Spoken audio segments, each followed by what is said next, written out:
ఓం ఐం హ్రీం శ్రీం శ్రీమాత్రే నమః. ఓం శ్రీ గురుభ్యో నమః. నమో దేవ్యై మహాదేవ్యై శివాయై సతతం నమః. నమః ప్రకృత్యై భద్రాయై నియతాః ప్రణతాస్మదాం.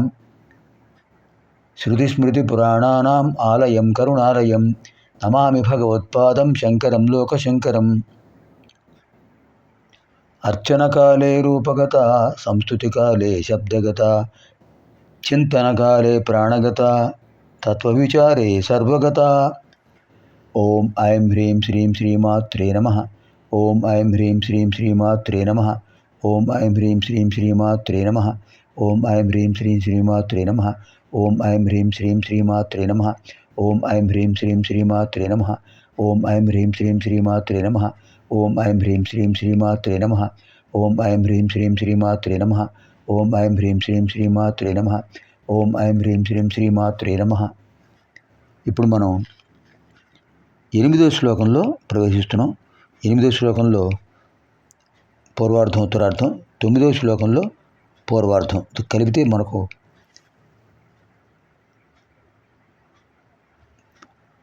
ఏకారంతో ప్రారంభమైన మంత్రాలు 20 పూర్తవుతాయి.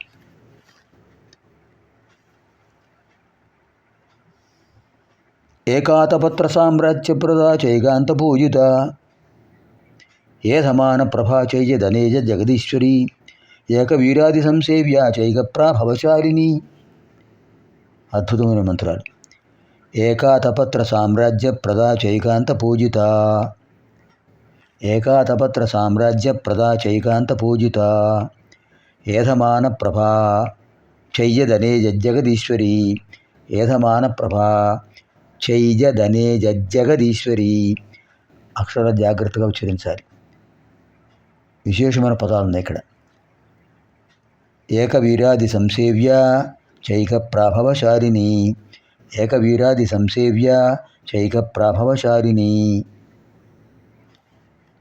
ఇప్పుడు మంత్రాలు నామాలు అలా కనిపిస్తాయి చూడండి. ఒక్కోసారి ఒక్కో నామం విడదీద్దాం.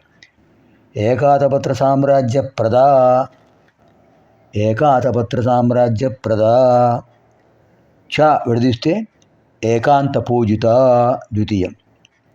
ఏధమాన ప్రభా తృతీయం. చ విడదీస్తే ఏజదనేజ జగదీశ్వరి. ఏజదనేజ జగదీశ్వరి. ఉచ్చారణ సరిగ్గా ఉండాలి. జాగ్రత్తగా గమనించండి. మళ్ళీ నేను శ్లోకం తర్వాత చెప్తాను, జాగ్రత్తగా గమనించండి. చ విడదీస్తే ఏజత్ అనేజత్ జగదీశ్వరి. ఏజత్ అనేగత్ ఏజత్ అనేజత్ జగదీశ్వరి. కలిపితే ఏజదనేజ జగదీశ్వరి.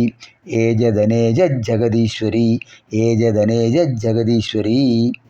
ఇది చతుర్థ మంత్రం.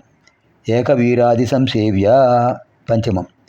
చ విడదీస్తే ఏకప్రాభవశాలిని. ఇది చివరి మంత్రం. అంటే ఈ 8వ శ్లోకంలో పూర్వార్థం ఉత్తరార్థం, 9వ శ్లోకం పూర్వార్థంలో ఎన్ని మంత్రాలు వచ్చి ఏకాతపత్ర సామ్రాజ్య ప్రదా ప్రథమం, ఏకాంత పూజిత ద్వితీయం, ఏసమాన ప్రభా తృతీయం, ఏజదనేజ జగదీశ్వరి చతుర్థం, ఏకవీరాది సంసేవ్య పంచమం, ఏకప్రాభవశాలిని షష్ఠం. షట్పది 6 పదాలు వచ్చాయి. ఇప్పుడు వీడికి శంకర భగవత్పాదులు వారు ఏం చెప్పారు చూద్దాం. వరుసగా మనం చూసినట్లయితే ఏకాతపత్ర సామ్రాజ్య ప్రదా శంకర భగవత్పాదులు వారు దీనికి ఏం చెప్పారంటే, ఆతపత్రం. ఆతపం అంటే ఏంటండి? ఎండ. ఆతపత్రం అంటే ఎండ నుంచి రక్షించేది ఏమిటి? గొడుగు, ఛత్రం. ఆతపత్రము అంటే తెలుగులో గొడుగు అంటాం, సంస్కృతంలో ఆతపత్రము. ఆతపాత్ త్రాయతే ఇది ఆతపత్రం. ఆతపాత్ ఎండ నుంచి, త్రాయతే రక్షిస్తుంది కనుక ఆతపత్రం. ఏక ఆతపత్ర సామ్రాజ్య ప్రదా. పూర్వం రాజులు అమ్మవారిని ధ్యానించేవాళ్ళట ఈ శ్లోకం, ఈ మంత్రంతో. అప్పుడు అమ్మవారు వారికి ఏకఛత్రాధిపత్యం అనుగ్రహించేవారట. ఏకఛత్రాధిపత్యం మొత్తం భూమండలం అంతా వాళ్లే పరిపాలించేట్టుగా అమ్మవారు శక్తినిచ్చేవారు. ఏకఛత్ర ఆధిపత్యం. వేరే శత్రువులు అంటూ ఉండరు వాళ్ళు. అందరూ వాళ్ళకి సామంతరాజులే. ఆయన ఒక్కడే చక్రవర్తి. సర్వం సహా సార్వభౌముడు. అది ఈ మంత్రం. ఏకాతపత్ర సామ్రాజ్య ప్రదా. సరే, ఇప్పుడు కలియుగంలో ఈ మంత్రాన్ని ఎలా అన్వయించుకోవాలి? ఆధ్యాత్మిక సామ్రాజ్యాన్ని ఇస్తున్నారు అమ్మవారు. ఆ సామ్రాజ్యం ఎటువంటిది? ఆతపత్రం లాంటిది. మనకు తెలియకుండా అనేక దోషాలు వస్తుంటాయి. ఆ దోషాలు మనపై ఎటువంటి ప్రభావం కలగనివ్వకుండా ఒక ఎండ నుంచి ఆతపత్రం అంటే గొడుగు, ఆతపం నుంచి ఆతపత్రం ఎండ నుంచి గొడుగు ఎలా కాపాడుతుందో అలా అమ్మవారిని స్మరిస్తే అమ్మవారి యొక్క అనుగ్రహ శక్తి మనల్ని దోషాలు మనపై పడకుండా రక్షిస్తుంది. ఆధ్యాత్మిక సామ్రాజ్యాన్ని మనకు అనుగ్రహిస్తుంది అమ్మవారు. అది ఏకాతపత్ర సామ్రాజ్య ప్రదా. తర్వాత 36వ మంత్రం ఏకాంత పూజిత. 36వ మంత్రం అంటే ఇక 16వ మంత్రం అన్నమాట. ఏకారంతో ఏకాంత పూజిత. ఏకాంత పూజిత అంటే ఏమిటి?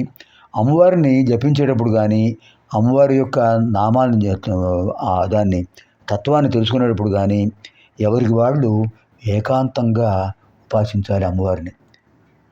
చర్చించుకోవాల్సిన విషయం కాదు ఇది. ఎవరికి వాళ్ళు అమ్మవారి యొక్క దివ్యానుభూతి పొంది అమ్మవారిని ఏకాంతంగా పూజించాలి, ఏకాంతంగా ధ్యానించాలి, ఏకాంతంగా అమ్మవారి యొక్క అనుగ్రహం పొందాలి. ఎవరు పూజిస్తే వాళ్ళకే అనుగ్రహం, అంతేగాని నేను పూజిస్తున్నాను నా వాళ్ళకు కూడా ఈ అనుగ్రహం కలగాలంటే కుదరదు. అది ఎవరు చేసిన కర్మ వాళ్ళు అనుభవించవలసిందే. ఇది కూడా అంతే. అంతేత ఏకాంత పూజిత, ఎవరికి వారు ఏకాంతంగా అమ్మవారిని ఆరాధిస్తూ పూజించాలి. ఏకాంత పూజితాయే నమో నమః. ఆ తర్వాత ఏధమాన ప్రభా. ప్రభ అంటే కాంతి, తేజస్సు, ఓజస్సు. ఏధమాన అభివృద్ధి పొందుతుంది. అమ్మవారిని ఎవరు ఉపాసిస్తారో, అమ్మవారిని ఎవరు ఆరాధిస్తారో, అమ్మవారి నామాన్ని ఎవరు జపిస్తారో వాళ్ళ యొక్క తేజస్సు అభివృద్ధి పొందుతూనే ఉంటుంది. ఇది అవాంగ్మానస గోచరం. ఆ తేజస్సు ఇలా ఉంటుందనే వాక్కుతో చెప్పలేం, మనసులో భావన చేయలేం. అలాంటిది అద్భుతమైన తేజస్సు. ఎవరికి వారు అనుభూతి చెందుతారు. ఆజ్ఞాచక్రంలో అమ్మవారి యొక్క స్వరూపాన్ని అలా ధ్యానిస్తూ ఉంటే ఎటువంటి అనుభూతి కలుగుతుంది, ఎంత విశేషమైన అనుభూతి కలుగుతుంది. అది కూడా ఖేచరీ ముద్రలో చేయండి. ఖేచరీ ముద్ర అంటే నాలుక చివరి భాగాన్ని అంగుడి భాగాన్ని ధరించాలి. అలా ఈ నాలుక చివరి భాగాన్ని అంగిడి భాగానికి ధరించాలి. అది ఖేచరీ ముద్ర. ఖేచరీ ముద్రలో ఉండి ధ్యానం చేయండి. తొందరగా ఏకాగ్రత అలవడుతుంది. అమ్మవారి రూపాన్ని మనం ధ్యానించగలం. అది ఇక్కడ విశేషం. ఎవరికి వారు ఒంటరిగా చేసుకోవాల్సిన పని, మానసికంగా చేసుకోవాల్సిన పని. దానివల్ల ఫలితం ఏమిటి? ఏధమాన ప్రభా, అద్భుతమైన తేజస్సు అనుక్షణం వృద్ధి పొందుతుంటుంది. ఎటువంటి మానసిక వికారాలు వాళ్ళని ఎటువంటి బాధలు కలిగించవు, ఎటువంటి దుఃఖాలు వాళ్ళని కదిలించవు, ఎటువంటి తాపత్రయం వాళ్ళని బాధపెట్టదు. అది ఏధమాన ప్రభ. ఇంకా 38వ మంత్రం ఏజదనేక జగదీశ్వరి. ఏజదనేజ జగదీశ్వరి. ఏజత్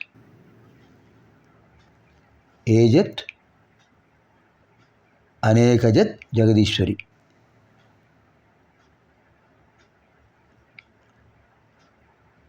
ఏజత్ అనేజత్ జగదీశ్వరి. ఏజత్ అనేజత్ ఈశ్వరి, జగదీశ్వరి. ఏజత్ అంటే కంపించిపోయేవి, చలించుతూ ఉండేవి. ఏమిటవి? అనేక జగత్తులు ఉన్నాయి, అనేక బ్రహ్మాండాలు ఉన్నాయి. ఇక్కడే మనకు చతుర్దశ భువనాలు ఉన్నాయి. భూలోక, పౌరలోక, స్వర్లోక, మహర్లోక, జనవలోక, తపోలోక, సత్యలోకాలు, అతల వేతల సుతల తలాతల రసాతల మహాతల పాతాళాలు. ఈ చతుర్దశనాలు ఒక బ్రహ్మాండంలో. ఇలాంటి బ్రహ్మాండాలు ఎన్నో ఉన్నాయి. ఈ బ్రహ్మాండాలన్నీ ఎప్పటికప్పుడు చలిస్తూ ఉంటాయి, కదులుతూ ఉంటాయి. అది ఏజత్ అంటే కంపం, కదులుతూ ఉంటాయి, చలనం. అనే జగత్. అలాంటివి ఎన్ని? అనే జగత్, అనేక లోకాలు, అనేక బ్రహ్మాండాలు. వీటినన్నిటినీ కాపాడుతుండేవారు ఎవరు? జగదీశ్వరి. ఆ అమ్మవారు. ఏజదనేజద్ జగదీశ్వర్యై నమో నమ.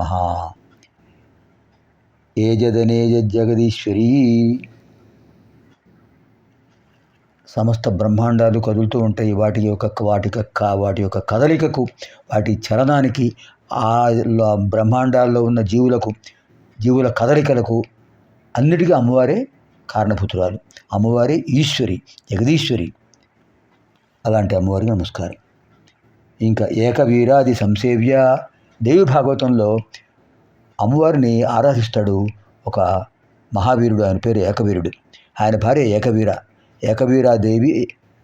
ఆయన అమ్మవారిని ఏకవీరాదేవిగా ధ్యానిస్తాడు. అద్భుతమైన శౌర్యం, అద్భుతమైన పరాక్రమం అమ్మవారు అతనికి ఇస్తారు. అతను జగదేక వీరుడు అవుతాడు భువనేశ్వరి అనుగ్రహం వల్ల. ఏకవీరోపాఖ్యానం ఉంటుంది అక్కడ. అలాగే ఏకవీర అమ్మవారి పేరు. ఆ ఏకవీరాదేవి అనుగ్రహం వల్ల ఏకవీరుడు అమ్మవారిని సేవించి గొప్ప చక్రవర్తి అవుతాడు, సార్వభౌముడు అవుతాడు. ఏకవీరాది సంసేవ్య. ఏకవీరుడు మొదలైన భక్తుల చేత సేవించబడుతున్నారు. ఏకప్రాభవచారిణి. ప్రాభవ అంటే ఏమిటండి? ప్రాభవ అంటే అధికారం, ప్రభుత్వం. ప్రభు అంటే అధికారం కలిగినవాడు, అందరిని రక్షించేవాడు, అందరిపై ఆధిపత్యం కలిగినవాడు. ప్రాభవం అంటే ఆధిపత్యం, అధికారం. అటువంటి ఏకప్రాభవచారిణి. ఒకే అధికారం అమ్మవారికి ఉన్నది. త్రిమూర్తులపై కూడా అమ్మవారికి అధికారం ఉన్నది. ఒకే ఒక అధికారం కలిగినటువంటి సర్వ జగద్రూపిణి, సర్వలోకైక స్వరూపిణి, చిదానంద స్వరూపిణి పరాభట్టారిక. అంచేత ఏకప్రాభవశాలిని. దీంతో మనకు ఏకారంతో 20 మంత్రాలు పూర్తయ్యాయి. ఇప్పుడు మంత్ర ఉచ్చారణ చేద్దాం. ఓం ఐం హ్రీం శ్రీం ఏకాతపత్ర సామ్రాజ్య ప్రదాయై నమో నమః.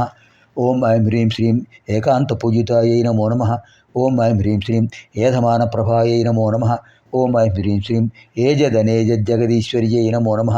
ఓం ఐం హ్రీం శ్రీం ఏకవీరాది సంసేవ్యాయై నమో నమః. ఓం ఐం హ్రీం శ్రీం ఏకప్రాభవశాలిన్యై నమో నమః. పునర్మిలామः ఆగామిని కార్యక్రమే.